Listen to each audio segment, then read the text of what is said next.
Hey gang, it's Uncle Todd here, as usual, like it'd be somebody else.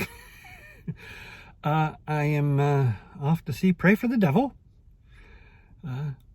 Pretty good choice for this close to Halloween, I think. Tell you what I think when I get back. Good movie. It's about an hour and a half. Nice little 3-act. You know, in the first act, we're introduced to Sister Anne, and I always get an itch whenever I start recording. And she had, as a younger girl, growing up, her mother, who they diagnosed as schizophrenic, would go back and forth between very kind and gentle and being violent. And she believed that it was a demon and not schizophrenia.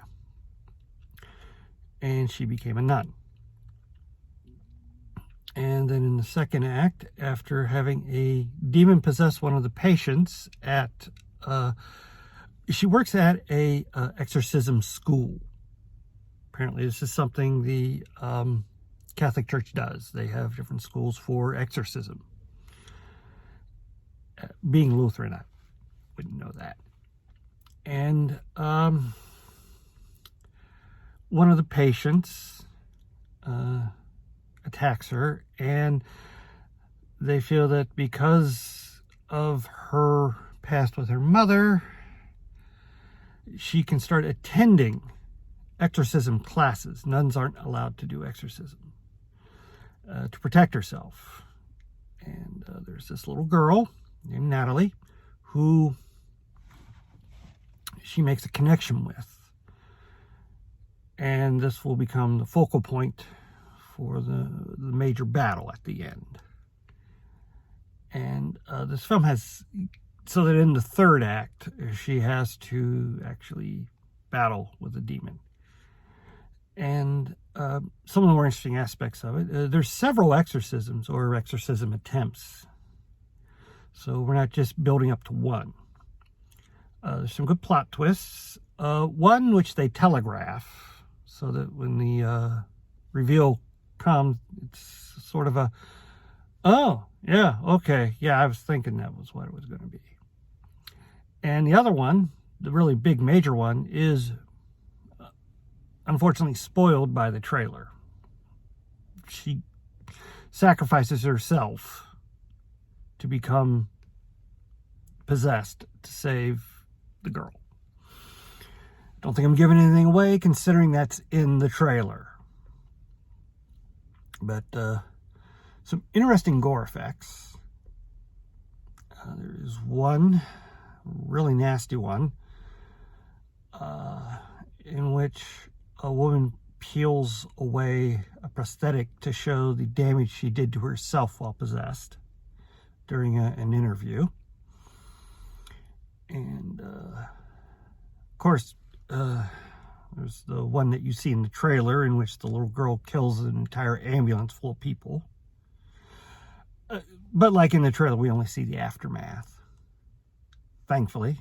I don't know how many people want to see an 8-year-old eviscerating priests. So, you know, kudos for that restraint. Really good acting. The actress's name is Jacqueline Bouvier. I looked it up right before I started filming, but my memory is not the best. She gives a great performance, as does Colin Sampson, as the head priest.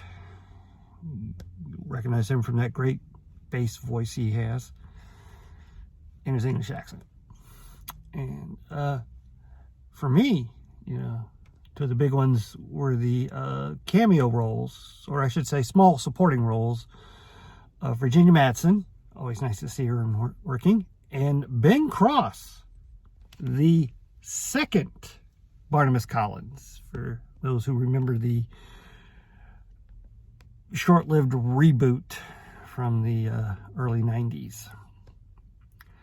But yeah, very, very good film. Builds tension nicely. Has some twists and turns I didn't expect. And I could see this becoming a series. They do a jump scare at the end, but because of everything the character's gone through, the main character, the ending is less, oh no, she's going to die now.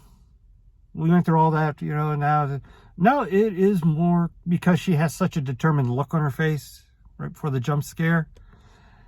You get the feeling, okay, yeah, she's going to be fine. And because, evil never dies, evil never just goes away for good. It's a constant battle. And there's a lot of subtext about guilt and shame.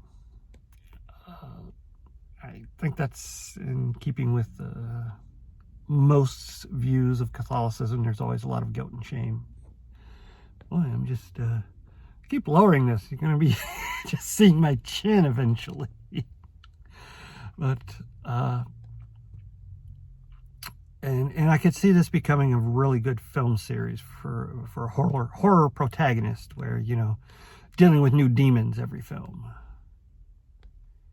Yeah, I'd like to see that. That would be great. So yeah, big thumbs up, and check it out. Please hit like, share, and subscribe, and I'll see you next time.